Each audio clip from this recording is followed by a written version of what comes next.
ñu ngi leen di jaajëfal ci ànd bi ngeen a ànd ak waa Sunugal 24 mot et mot de la presse moo dellusiwaat tey jii ñu siy ànd ak Cheikh Tidiane Gomis moom nag journaliste sportif la ñu xam ko tamit ci ay chroniques yu am solo yu muy def ci télévision Walfadjri Cheikh Tidiane ñu ngi lay nuyu. waaw maa ngi leen di fay maa ngi leen di nuyu di leen di gërëm ci li ngeen ñëw boole ma ci ñi nga xam ne ndax cee wax seen xalaat. pour waa Sunugal 24 nga xam ne. ñëpp a ngi koy xool souvent damay am habitude di koy xool di nuyu ñëpp di massawu ñëpp ci situation bi ñu toll mooy Covid bi ak inondation yi. wax nga ko léegi dañ koy doore ak inondation bi gis nañ ni mu méttee jamono ji dëkk bi yëpp lóor président de la république dekkilaat plan Orsec ñu gis ne génne na enveloppe bu 10 milliards fas yéene ko am nu mu jàmmaarloo inondation bi. ñenn ñi jàpp ne état bi moo lajji encore une fois ban commentaire ngay def ci inondation bi ak ni ko état bi géré. xam nga état bi bu Macky Sall régime bu Macky Sall dafa li muy def ni yëpp ay tappale la ay 10 milliards ay dem ci population yi di def médecin après la mort yooyu yëpp ay tappale la li ñuy laaj Macky Sall lenn la moom suñu koppar la. 750 milliards yi mu annoncé woon ne dugal na ko waa ñun dañu bëgg xam 750 milliards yooyu fu mu dugg. audit. waaw ndax 750 milliards yooyu ñu annoncé woon waaw anam 750 milliards yooyu mu ci dugaloon ba yow taxaw di bàkku di fëgg dëgg di naan. règlement inondation bi xoolal inondation lii réglé la kon nag léegi laaj na xam nga maanaam jox cër ci ki nga xam ne moom moo la jox pour nga diriger réew mi dafa naa ne Macky Sall loolu la war a def li muy def ni yëpp yi am ni yëpp ak ministre mi yëpp yooyu kenn laaju ko ngir yàlla ak yonente ba man dama koy wax fii ngir yàlla lan la ñu bëgg a xam parce que xaalis koppar boobu suñu koppar la nañu wax nekk lan moo tax ba ñu dugal ci 750 milliards ba léegi inondation di am jeex na li si des yëpp ay waxu kasaw ay wax la yoo xam ne man daal vraiment. non mais gannaaw ba loolu am na pare léegi indi na 10 milliards kay 3 milliards ñu koy séddale fas yéene koy jënd ceeb ak diw. loolu tamit xanaa nag. waaw mais ngir yàlla ak yonente ba est-ce que le Sénégalais non c'est que gis nga xam nga lan moo ma jaaxal ci régime Macky Sall ak ci soxnaam ñun dañu defee Sénégal yi dañoo xiif ñun xiifuñu ñun li ñu déjà moom li ñu teg suñu problème priorité la ñu wax xam nga lan la waaye yow ma jox la ceeb jox la diwlin jox la suukar amoo foo koy toggee amoo fooy tëddee ma lay jox matelas foo koy lal kër yëpp inondé nañu waaye léegi loolu waaye est-ce que loolu am na non sincèrement xoolal li ñu waxante dëgg li ñuy laaj Macky Sall lenn la nañu wax parce que xam na nekk dañoo lajj de ñoom ñëpp nag tant qu'ils sont chaîne la dañoo lajj kon nag ngir yàlla ñun li ñuy laaj rek lenn kese la 750 milliards yooyu ñu wax ne dañ ko ci dugaloon nañ ñu wax rek waaw te nag yemuma rek ci Macky Sall régime yi Abdou Diouf Abdoulaye Wade Macky Sall ak ministre yi ci mës a intervenir ñëpp ñoom laa bëgg ñu expliquer ñu bu doon en Europe noonu affaire bi chaîne bi dañ koy topp. mais loolu du lu yomb yoo xam nga loolu. dama ne du lu yomb tamit ah nga am xaalis dafa metti pour nga am ko dafa jafe yow yaa ngi nii da ngay fay impôt impôt boobu ngay fay metti na pour mu génn kon nag ni muy méttee ci yow da nga bëgg a xam fan la jëm kon léegi da ngay fay impôt nii rek noonu attelé na andament lu ñu neex ñu def ci xaalis boobu kon léegi yow noonu ngay def man nag du ma ko def man impôt la bi may fay ak li ñuy dagg ci sama salaire yooyu yëpp nag dëgg nag sama xaalis la dama bëgg a xam sama xaalis fu mu ju fan la naka lañ ko utiliser l'utilisation des fonds publics nañu wax. mu leer mu am nëbb. waaw yii nag may waxaat beneen affaire gis nga man ñu ma gën a jéppi ci Sénégal xam nga mooy ñan. député yi man. lu tax nga wax loolu. xam nga lu tax ma wax loolu. député yow kan la fal Macky Sall fal la de askan wi moo la fal. mais am na ñoom député Macky Sall la ñuy wax biir assemblée nationale. nga ne am na ñu naan ñoom ay député Macky Sall lañ. mais ma ne doo dégg ba ma wax man dama ne ab député dañ koy xamee bu amee problème moom mu taxaw mu ne lii dama parce que ñun la ñun. mais loolu li nga wax ni Ousmane Sonko def na ko démb waa PDS am na ay députés yu defoon délégation demaat ci banlieue bi. non doo dégg li ma la wax nañ ma bàyyi banlieue na médecin après ñoom ñëpp laay waxal nag médecin après la moo la ñuy def xaar ba inondation am. mais Cheikh Tidiane député yi dénkuñu leen ñoom mënuñoo dem foo xamante ne dénkuñu leen joxuñu leen moyen. kon ñoom li ñu def lañ mën a def. lan laa non c'est que yow nag wax nga maa déglu li ma lay wax ci député yi waxuma loolu dama ne la député dafa war a lépp lu ñu de koppar bu ñu jël di koy dugal fenn na ñoom ñu taxaw leer bu ñu amul lu leer ñoom ñu demandé enquête député noonu lay mel man wax ma ñoom ñu dem de dama ne assemblée boobu nañu kii voilà nañ demandé enquête parlementaire ñu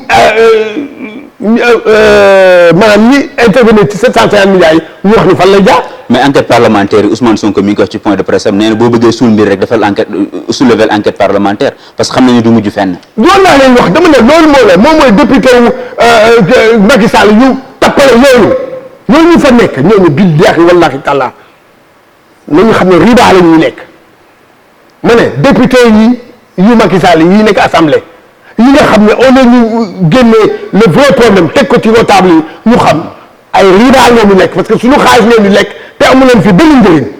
ñu dugg ci beneen point Cheikh Tidiane Gomis mi mbir moo xam ne aussi tamit ñi ñaa ngi koy soulever jamono ji parce que sous région bi dañ ko fa gis mooy 3e mandat Macky Sall ba léegi nii wii nii noo la wax barki démb gis nañ mu dàq fi Moussa Diop bu nekkoon Dakar dem dikk parce que nee na dafa tudd affaire 3e mandat ndax njortu nga ni 3e mandat mi ngi ci xelu njiitu réew mi wala lan nga ko ciy digal su nekkee ci xelam. benn man dama gëm ne mu ngi ci xelu Macky Sall. foo ko teg voilà merci jërëjëf fi ma ko teg xam nga mooy lan ku ci wax mu dàq la ku wax ne c'est pas normal bokk ci moom mu dàq la ku wax ne que ah non c'est normal mu bàyyi la du la laal xoolal ñuy théoriser que 3e mandat Macky Sall war naa mën a am 3e mandat te nekk ci nguur est-ce que laal nañ leen est-ce que wax nañ leen dara mais ñi nga xam ne dañuy naan 3e mandat woo fi am nga bokk ci régime bi mu dàq la loolu benn deuxièmement yow boo buggee lu leer doo leeral askan wi yow yaa def constitution bi nga def kii génn ki bi ne lee débat bi muy am nii yëpp nga génn maanaam kii à la nation boobu nga taxaw bi sax ne de mën naa ko wax fii maa ko wax na leeral mbir mi du yaa ngi koy wax ne yow ne nii non loolu ku bëgg a leeral fa di nga wax loolu waaw wala déet loolu la wax waa léegi nag ne waaw wala mu ne déet na wax benn na ñeme wax waaw wala mu ñeme wax déet waaye nag man li ma koy conseillé Macky Sall sax conseil bi ma ko doon conseil sax c'est pas trop tard Macky Sall mën na génne par la grande porte et retourner waat nekkaat président de la République. mu doon une première. voilà mu génne par la grande porte mandat bii mu war na ne liggéey def maanaam lépp jaar yoon ci mandat bii mu def lépp jaar yoon def li mu waxoon ci premier discours am en 2012 li mu doon wax xaalisu kii bi xaalisu réew mi lépp day maye impunité dootu fi amati nangam lépp day jaar yoon na ko def gis nga bu demee jeune la bu ko demee mu dem gars yi ne ko waa góob wëy tàccu ba 2024 mu dem yoonam après 2029 il peut se bu ñëwaat 2029 day falluwaat. ah mais xanaa kon du fi fekk kenn ñu fal la nga dem Sénégal ak ñi fi nekk ñëpp ci ay leader. boo liggéeyee nag ko bëgg. soo liggéeyee kon da nga jàpp ne bilan Macky Sall positif na. déedéet non boo mën a ñëwaat parce que kii ñëwaat cela suppose que ni donc def nga loo xam. non xanaa doo dégg yow li ma la wax dama la ne. dama la ne li ko defee nii maanaam mu xam ne li mu defoon yëpp dara baaxut mu changé waat nekkat koo xam ne li ñu ko yaakaaroon bu ñu ñëw 2012 mu def ko mooy Sénégal bu jub Sénégal boo xam ne amul mag amul rek amul nijaay amul lenn liggéey compétence moo fi nekk nangam dégg nga mu jeex dama ci am yaakaar loolu bu ko defee. ndax dina yomb koo xamante ne da nga dara baaxu ci depuis koo xam ne. dégg nga dama 7 ans def 2 ans def benn at. li nga wax sax moo ci nekk du yomb. du yomb parce que moom lii la mën moom kañ c'est fini moom kañ bi yóbbu kañ moom mu dem yoonam rek. lii la mën c'est-à-dire. lii de la mën mooy ñun li ñuy dund nii. ñun li ñuy dund baax na. Covid bi war na nekk ñun dañoo tardé inondation yi war nañu nekk ñun dañoo tardé liggéey ñu pendant 2012 ba léegi lii Covid bi ak kii bi war nañu nekk ñun. mais Covid bi suñu gestion nag wane ne Sénégal moo jël deuxième. ci àddina bi dëkk yu mel ni Angleterre États-Unis ci Nigeria pandémie waaw xamoon naa ne foofu di nga fa ñëw mais naa la wax benn affaire dama ne da ngay jël suñu population nombre de population ak population yooyu ñu ëpp te bul fàtte ne Covid bi ñu wax nañ ko bu baax Covid bi dégg nga ñooñu lu mu leen laal la foofu la jóge Covid bi kan moo ko fi dugal du ab tubaab du tubaab moo ko fi dugal waa léegi jéem na léegi loolu laa lay wax nag kon nag léegi xam nga lan la bu ñu jël nekk Sénégal nombre de kii non léegi boo ko jëlee noonu da ngay daanu Brésil ñaata habitants la ça fait 10 fois le Sénégal le Brésil ça fait 10 fois et c'est normal ngay dégg ay 1 million de cas c'est normal États-Unis moo ñu ëpp population benn kii rek benn ville rek moo ëpp Sénégal mais c'est normal non xoolal buñ ko jëlee noonu. pour yow comparaison bi daal. mais mënul nekk affaire bi dama wax li mu dugg fii barewul de bu barewul li mu duggee fële kon nga xam ne nit ñi yow déjà ma jox la benn exemple yow fu mu nekk nii lii am ñii rek daf leen dépassé de. yaa ak xoolal combien de cas sous traitement moo am ñu ci bëre seen kër la ñuy traité wu hôpitaux yi amatul lal lii d'hôpital lii mooy lii yooyu amu fi on n'a pas de 1000 lits lal yooyu amuñu ci 1000 ñaata cas moo am sous traitement am na ñoo xam ne ñu ngi lay traité seen kër. léegi ñu ñëw ak yow ci beneen wàllu politique. xam naa duñ fa yàgg dara mooy statut chef de l'opposition mi ngi xaw a indi xiini mi ni ci biir opposition parce que ñenn ñi jàpp nañ ne ci élection présidentielle lañ ko war a xoolee ñeneen ñi jàpp ne ci parlement bi lañ ko war a jëlee yow ndax